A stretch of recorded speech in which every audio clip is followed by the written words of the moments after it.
What is going on, guys, and welcome back to Touchdowns to Home Runs. My name's Bernie. Thank you for joining us today on the Touchdowns to Home Runs show. That your day is going absolutely fantastic. Today we're going to be taking a look at the New York Knicks and breaking down what should be a very interesting and important offseason for the organization, in my opinion. The Knicks are coming off a very solid 41-31 record last season, which was good enough to finish them fourth in the Eastern Conference, but they just recently lost 4-1 in the first round to the Atlanta Hawks. Now, even though it was a disappointing end to the season, I think it was probably the Knicks' most successful season in the better part of the last decade. And I think the franchise is going in the right direction. And that's why I think some of the moves that they do make in this offseason and questions that they have to answer are super, super important. But let's get right into it. First up, we have external additions. Now, the Knicks always seem to enter the offseason with sky-high expectations of players that they're going to get in free agency or get in possible trade scenarios. But I think this year is actually pretty likely that they do make a big splash. They got a potential of about $70 million in cap room.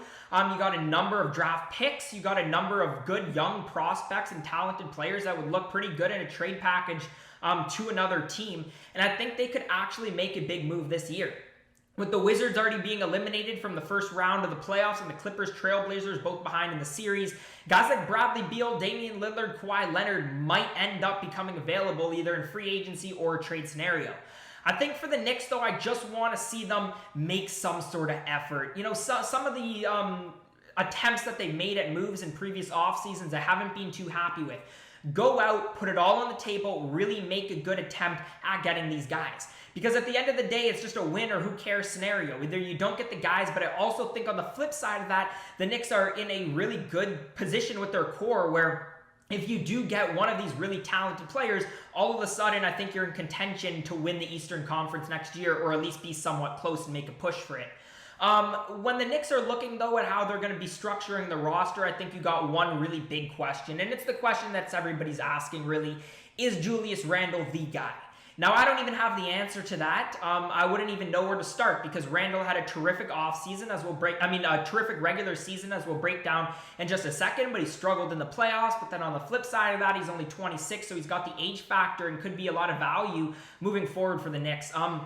But I think the Knicks really do have to ask themselves and figure out, is Julius Randle the guy we're going to build around? Is he, a second, third piece in our winning team? Hopefully they can answer that question.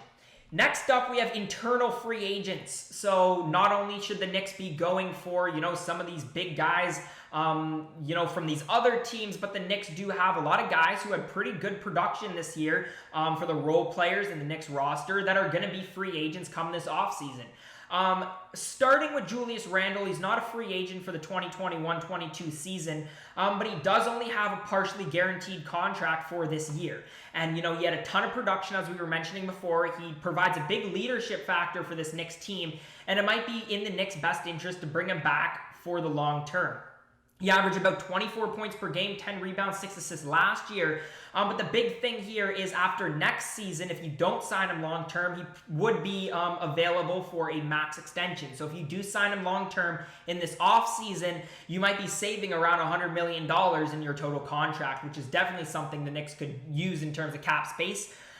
Derrick Rose, who provided big production for the Knicks last year, who played 35 games, averaged 14.9 points per game, 4.2 assists when he was with the Knicks. Efficient shooting slash line, finished third and sixth man of the year. He's also going to be a free agent, provided some big depth at a point guard position that I think the Knicks are really working on right now. You look even deeper into the roster, role players, Elfrid Payton, Alec Burks, Nerlens Noel, Reggie Bullock, Taj Gibson, all unrestricted free agents.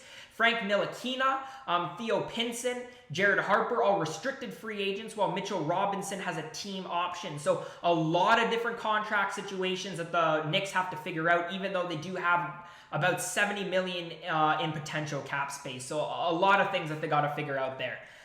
Next up, I have add to the backcourt. Now, the Knicks really did get some good backcourt play last year from Derrick Rose and Emmanuel Quickley, but they've had guard problems really for a lot of years now, looking back in the past. But I think they're at a position with Derrick Rose, if they do re-sign him, and Quickley, where you could really, really have a strong point guard position in terms of depth and guard positions as a whole.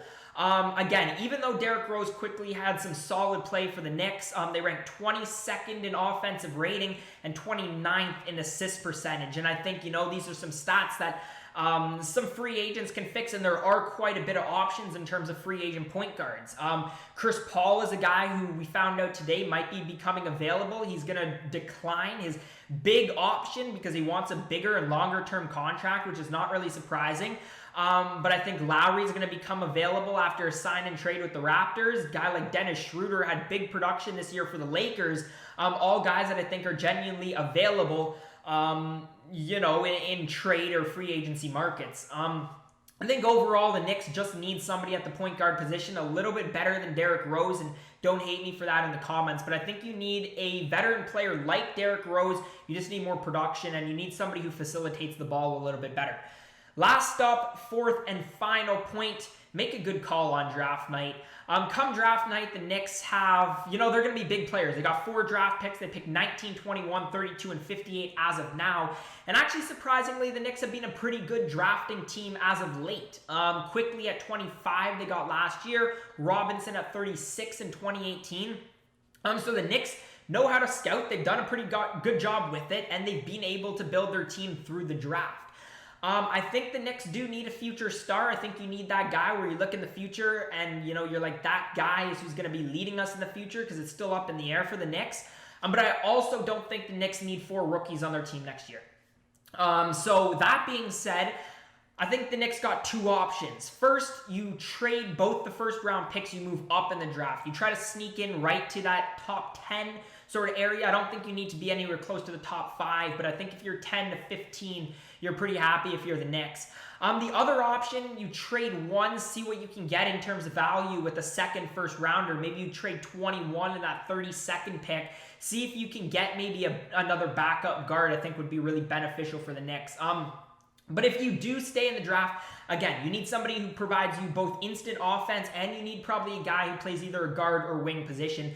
And there's 2 guys that I look at for the Knicks where you don't have to be super, super high. Again, you don't need to be inside the top 5. You need a somewhat decent pick. But again, I think the Knicks have the ability to move around the draft and possibly even pick some really valuable guys at this number 19 position. 2 guys that I look at for the Knicks targeting this draft, Moses Moody, Cameron Thomas. 2 of probably the best scorers in the draft and the top 2 scorers last year from the SEC in college basketball. You look at a guy like Moses Moody, he's a 3-point sharpshooter, creates his own shots, very good when he's got the ball in his hands, but, is that instant offense guard that sort of the Knicks need. Cam Thomas is the exact same way, can score really any way he wants to off the dribble, shoots threes, gets downhill, catch and shoot. Super, super talented scorer. And again, both guys who would add great bench depth and be sort of that scoring guard that I think the Knicks are really desperate for. But anyways, guys, if you did make it to this point in the video, thank you so much for watching. Let me know your thoughts and everything that I talked about today. What do you think the Knicks need to do in order to, improve and possibly even make a run at the East maybe in this upcoming 2021-2022 season? Let me know all down in the comment section below. But if you did enjoy today's video, make sure to give this a thumbs up. Let me know and subscribe to Touchdowns to Home Runs for more content just like this. As always, guys, thank you so much for watching, and I hope to see you again next time.